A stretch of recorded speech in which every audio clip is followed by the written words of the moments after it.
chapitre 11, verset 1 au verset 17, afin que le Fils de Dieu soit glorifié par elle. Les disciples Jésus et Rabbi.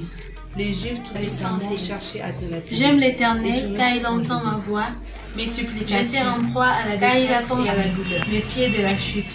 Je marcherai devant l'Éternel sur la terre de vivants. Comment rentrais-je à l'Éternel? J'avais confiance lorsque j'ai envers moi. Elle a du prix, je les verrai l'Éternel, la mort de ceux qui l'aiment. J'accomplirai mes voeux envers l'Éternel en présence de tout son peuple. Et dans les parvis de la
J'ai eu la parole de Dieu dans Jean chapitre 11, verset 1 au verset 17. Il y avait un homme malade, Lazare, de Béthanie, village de Marie et de Marthe sa sœur.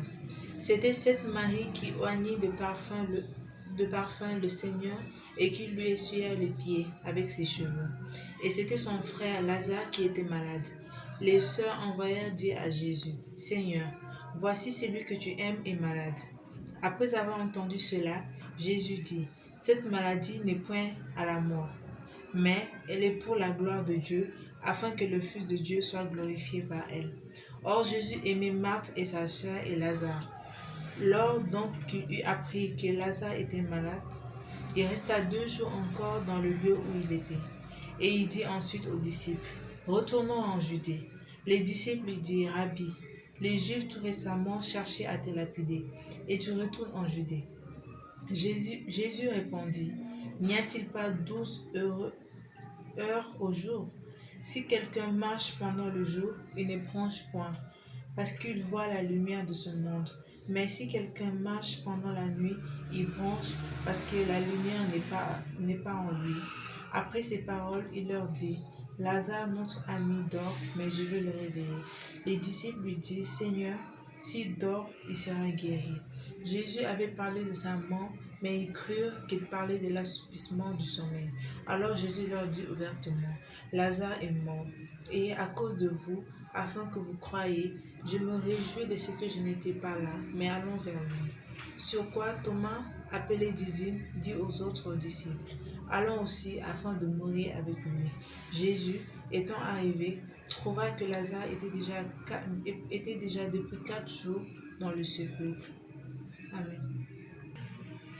Je lis la parole de Dieu dans le psaume chapitre 116. J'aime l'Éternel car il entend ma voix, mes supplications. Car il a penché son oreille vers moi et je l'invoquerai toute ma vie. Le lien de la mort m'avait environné et les angoisses du sépulcre m'avaient saisi. J'étais en proie à la détresse et à la douleur. Mais j'invoquerai le nom de l'Éternel. Ô Éternel, sauve mon âme. L'Éternel est miséricordieux et juste. Notre Dieu est plein de compassion. L'Éternel garde le simple. J'étais malheureux et il m'a sauvé. Mon âme retourne à ton repos, car l'Éternel t'a fait du bien. Oui, tu as délivré mon âme de la mort, mes yeux des larmes, mes pieds de la chute.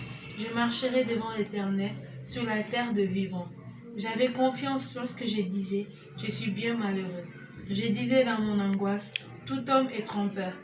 Comment rendrai-je à l'Éternel tous ses bienfaits envers moi? Je lèverai la coupe de délivrance et j'invoquerai le nom de l'Éternel. J'accomplirai mes vœux envers l'Éternel en présence de tout son peuple. Elle a du prix aux yeux de l'Éternel, la mort de ceux qui l'aiment. Écoute-moi, ô Éternel, car je suis ton serviteur fils de ta servante. Tu as détaché mes liens. Je t'offrirai un sacrifice d'action de grâce et j'invoquerai le nom de l'Éternel. J'accomplirai mes vœux envers l'Éternel en présence de tout son peuple, dans le parvis de la maison de l'Éternel, au milieu des toits. Jérusalem, loue l'Éternel. Amen. J'ai lu la parole de Dieu dans Ézéchiel chapitre 37, du verset 1 au verset 14. La main de l'Éternel fut sur moi, et l'Éternel me transporta en esprit, et me déposa dans le milieu d'une vallée remplie d'ossements. Il me fit passer auprès d'eux, tout autour, et voici, ils étaient fort nombreux, à la surface de la vallée, et ils étaient complètement secs. Il me dit, Fils de l'homme, ces eaux pourront-ils revivre? Je répondis, Seigneur éternel, tu le sais. Il me dit, prophétise sur ces eaux et dis-leur, ossements desséchés, écoutez la parole de l'Éternel. Ainsi parle le Seigneur, l'Éternel, à ces eaux. Voici, je vais faire entrer en vous un esprit et vous vivrez. Je vous donnerai des nerfs, je ferai croître sur vous de la chair, je vous couvrirai de peau, je mettrai en vous un esprit et vous vivrez, et vous saurez que je suis l'Éternel. J'ai prophétisé selon l'ordre que j'avais reçu, et comme j'ai prophétisé, il y eut un bruit, et voici, il se fit un mouvement, et les eaux s'approchèrent les uns des autres. Je regardai, et voici, il leur vint des nerfs, la chair crue, et la peau les couvrit par-dessus. Mais il n'y avait point en eux d'esprit. Il me dit, prophétise et parle à l'esprit. Prophétise, fils de l'homme, et dis à l'esprit, ainsi parle le Seigneur, l'Éternel, esprit, viens de 4 vents, souffle sur ces morts et qu'ils revivent. Je prophétisais selon l'ordre qu'il m'avait donné, et l'esprit entra en ceux, et il reprit vie, et ils s'éteignirent sur leurs pieds. C'était une armée nombreuse, très nombreuse. Il me dit, fils de l'homme, ces eaux, c'est toute la maison d'Israël. Voici, ils disent, nos eaux sont desséchées, notre espérance est détruite, nous sommes perdus. Prophétise donc et dis-leur, ainsi parle le Seigneur, l'Éternel. Voici, j'ouvrirai vos sépulcres, je vous ferai sortir de vos sépulcres, ô mon peuple, et je vous ramènerai dans le pays d'Israël. Et vous saurez que je suis l'Éternel, lorsque j'ouvrirai vos sépulcres, et que je vous ferai sortir de vos sépulcres, ô mon peuple. Je mettrai mon esprit en vous, et vous vivrez. Je vous rétablirai dans votre pays, et vous saurez que moi, l'Éternel, j'ai parlé et agi, dit l'Éternel. La parole de l'Éternel me fut adressée en ce moment.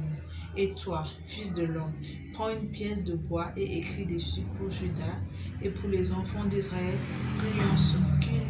qui lui sont associés. Prends une autre pièce de bois et écris dessus pour Joseph, bois d'Éphraïm, et de toute la maison d'Israël qui lui est associée. Rapproche-les l'une et l'autre pour en former une seule pièce, en sorte qu'elles soient unies dans ta main. Parole de Dieu. Je lis la parole de Dieu dans le livre de Romains, le chapitre 8, du verset 6 au verset 11. Et l'affection de la chair, c'est la mort, tandis que l'affection de l'esprit, c'est la vie et la paix. Car l'affection de la chair est intimité contre Dieu, parce qu'elle ne se soumet pas à la loi de Dieu, et qu'elle ne le peut même pas. Or, ceux qui vivent selon la chair ne sauraient plaire à Dieu. Vous ne vivez pas selon la chair, mais selon l'esprit. Si du moins l'esprit de Dieu habite en vous, si quelqu'un n'a pas l'esprit de Christ, il ne lui appartient pas.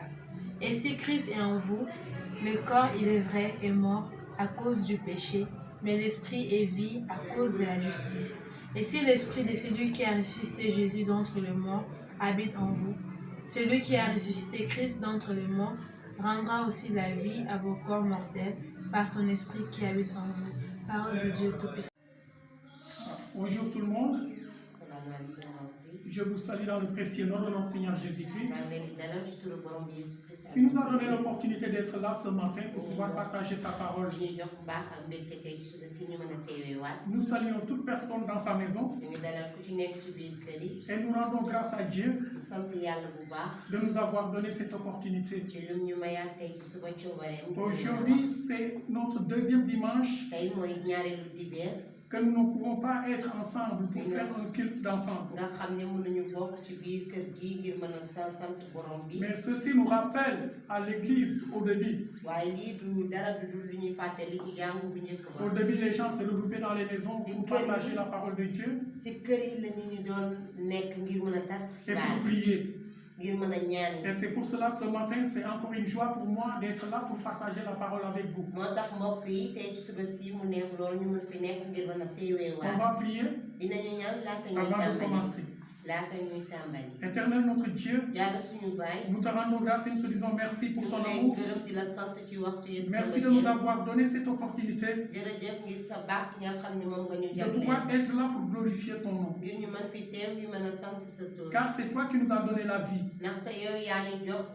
Et nous te disons merci. Si nous existons, Seigneur, c'est pour te servir. Et ce matin, je demande, Seigneur, que tu m'utilises puissamment pour que ta parole puisse sortir. Et que les cœurs aussi soient préparés pour pouvoir recevoir cette parole. Au nom de Jésus, nous avons ainsi prié. Amen. Voilà le texte que nous venons de lire. Le texte de Jean, le chapitre 11, du verset 1 jusqu'à le verset 11, qui nous parle d'une histoire, qui est l'histoire de Lazare. Lazare qui était le frère de Marie et de Marthe. Ils habitaient à Béthanie. Et Marthe et Marie, c'était des amis de Christ. Et la Bible nous dit que Marie était celui qui oignit le parfum au Seigneur. Et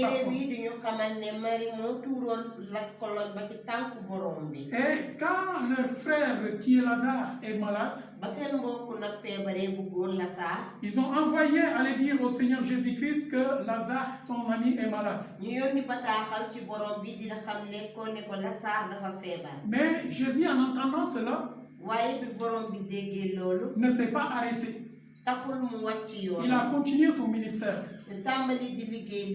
tout en disant que cette maladie, c'est pour la gloire de Dieu. Pourquoi il dit que cette maladie c'est pour la gloire de Dieu? Lui, il savait ce qu'il allait faire. Marthe et Marie ne savaient rien. Et Jésus n'a pas envoyé un message pour les faire savoir qu'il va venir. Tout ce qu'elles savent, que le Christ n'est pas là. Mais ils ont fait appel. Mais le Christ n'a pas répondu. Pourquoi le Christ n'a pas répondu? Et elles ne savent pas. La seule chose qui est là, que Christ n'est pas venu. Les disciples peut-être pensaient que Christ allait laisser tout pour aller partir. Mais Christ a continué son travail. Et en disant que cette maladie c'est pour la gloire de Dieu, parce que lui il est au-dessus de la maladie. Et c'est lui qui sait donner la vie. Et c'est pour cela, après 4 jours, il est parti pour voir les Marthe et Marie. Et quand les sœurs l'ont vu, les sœurs se sont dit, s'il était là, le frère n'allait pas mourir. Mais Christ lui-même, il les fait savoir que c'est lui qui est la vie. Que Lazare va vivre. Mais eux, elles ne comprenaient pas. Parce que pour elles, oui, la résurrection, Lazare va vivre. Mais pour ce moment-là, Lazare n'est plus. Et Christ les a regardés. Et il a su qu'elles n'ont rien compris.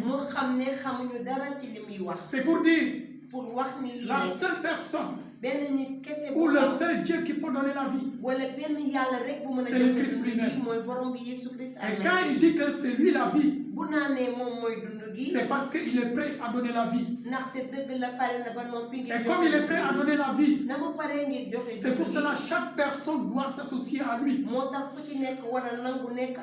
Pour savoir qu'il n'y a la vie qu'en Christ. En ce moment où le monde est troublé, chacun cherche la vie. Chacun cherche à protéger la vie. Chacun cherche comment faire pour pouvoir fuir la mort.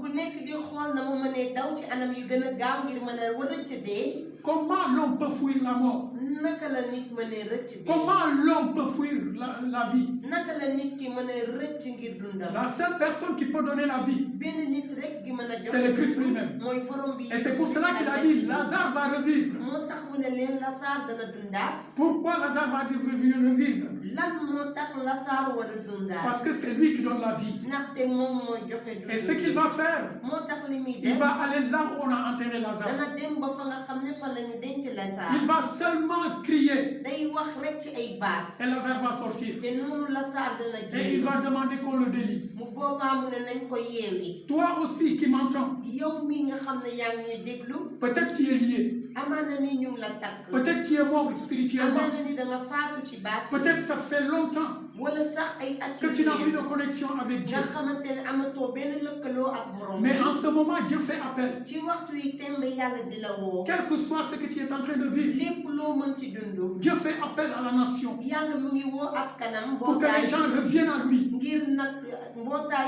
Parce que c'est lui seul qui peut donner la vie. En dehors de lui, personne d'autre ne peut donner la vie. Comme il a donné la vie à Lazare, il peut aussi te donner la vie, toi qui souffres. Comme il a donné la vie à Lazare, il peut te donner la vie, toi qui es malade. Comme il a donné la vie à Lazare, il peut te donner la vie, toi qui es atteint par le virus. Parce que c'est lui qui est la vie. Et c'est pour cela qu'il a dit, je suis la vie. Et vous allez voir aussi dans le livre de Ézéchiel, le chapitre 37, vous allez voir, il y avait des ossements desséchés. Et Dieu va envoyer Ézéchiel pour que Ézéchiel puisse voir ce qui va se passer. Ézéchiel a regardé, mais il a su qu'il ne pouvait rien faire. Et comme il ne pouvait rien faire, et lui qui était un prophète, c'est pour dire que sans Dieu, personne ne peut rien faire, il ne peut faire quoi. Ézéchiel savait qu'il est un prophète. Un homme qui servait le Seigneur. Un homme qui parlait de la part de Dieu. Mais il avait des limites. C'est pour dire que les hommes de Dieu ont des limites. Là où les hommes de Dieu s'arrêtent, c'est là où Dieu commence son travail. Et Dieu va commencer son travail à travers ses hommes. Et c'est pour cela ce matin, je ne sais pas comment tu te considères. Peut-être tu es dans la fosse. Peut-être tu es comme un ossement desséché. Mais il faut savoir qu'on est venu pour te parler de ce Jésus-Christ qui donne la vie. Et quand tu vas l'accepter comme ton Seigneur et ton Sauveur, il te donnera la vie. Et ce matin, ne tarde pas. Il t'attend. Puisque les ossements desséchés sont devenus des hommes et devenir une grande armée, c'est pour dire que toi aussi tu peux devenir quelqu'un. Et tu peux être un soldat de Christ. Pour pouvoir partager sa parole dans le monde et gagner le monde. Le monde a besoin de toi aussi. La seule chose que Christ te demande, c'est de lui donner ta vie. Et tu seras un de ses soldats. Que le Seigneur vous bénisse, qu'il vous fortifie et qu'il continue à vous soutenir. Et ceux qui sont malades, qu'il les guérisse. Et ceux qui ont peur, qu'il leur donne le courage de pouvoir se mettre debout. Et ceux qui sont faibles, qu'il les fortifie. Amen. Bonjour peuple de Dieu, je vais vous faire les annonces de l'église méthodiste unie de Thiès. Bon, le programme de la semaine a été reporté jusqu'à nouvel ordre vu la propagation de la maladie du coronavirus. Mais n'empêche, nous faisons chaque mardi de 18h30 à 20h une prière d'intercession suivie de sujets de prière et de lecture des psaumes. On fait cela avec tous les membres de l'église méthodiste de Thiès. Le mercredi également, de 18h30 à 20h, nous avons notre étude biblique également. On a eu aussi à participer à un programme national de 3 jours de jeûne et prière. C'était le mercredi, jeudi et vendredi de cette semaine. Les dimanches également, le matin, nous faisons un culte aussi en ligne. Merci, que Dieu vous bénisse. Nous voulons passer un petit moment de louange et d'adoration. Et pour cela, nous vous invitons dans la présence de Dieu à louer et adorer le Seigneur avec nous. Amen. Amen.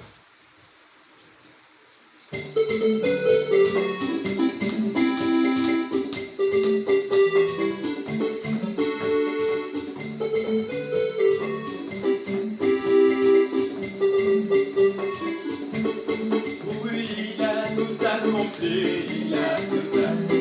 Oui, il a tout accompli, il a tout accompli. Oui, il a tout accompli, il a tout accompli. Jésus a tout accompli, il a tout accompli. Oui, il a tout effacé, il a tout effacé. Jésus a tout effacé, il a tout effacé. Oui, il a tout accompli, il a tout accompli. Jésus a tout accompli, il a tout accompli. Oui, il a tout terrassé, il a tout terrassé. Oh, mon roi a tout terrassé, il a tout terrassé. Oui, il a tout enlevé, il a tout enlevé. Jésus a tout enlevé, il a tout enlevé. Je ne suis plus malade, je ne suis plus malade. Oh, je ne suis plus malade, je ne suis plus malade.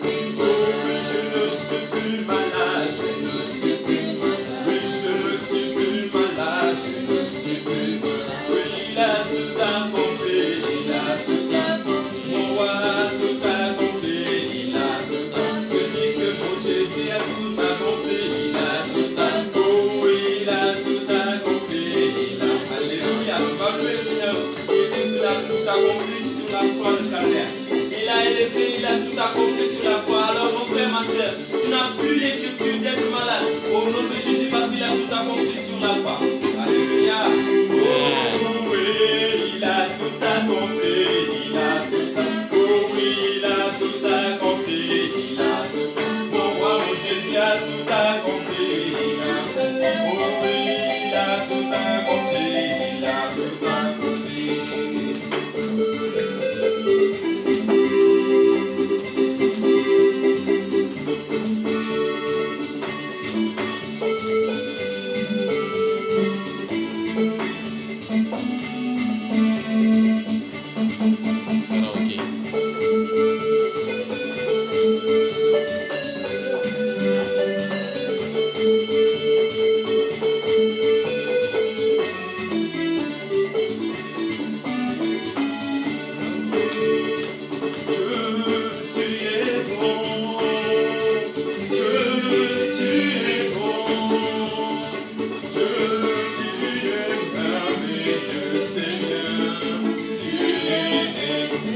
tu es bon Dieu, tu es bon.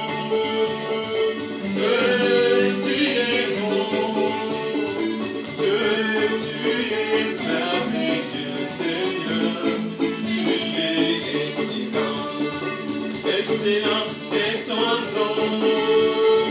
Excellent est ta force. Dieu, tu es merveilleux, Seigneur. Tu es tout excellent, excellent est ton nom. Excellent est ta force. Dieu, tu es merveilleux, Seigneur. Tu es excellent. Dieu va faire encore. Oh, Dieu va faire encore. Alléluia. Il guérit les maladies, il ressuscite les morts. Il est vivant pour toujours, il ne change pas. Dieu va faire des miracles, des miracles. Dieu va faire. Oh, Dieu va faire.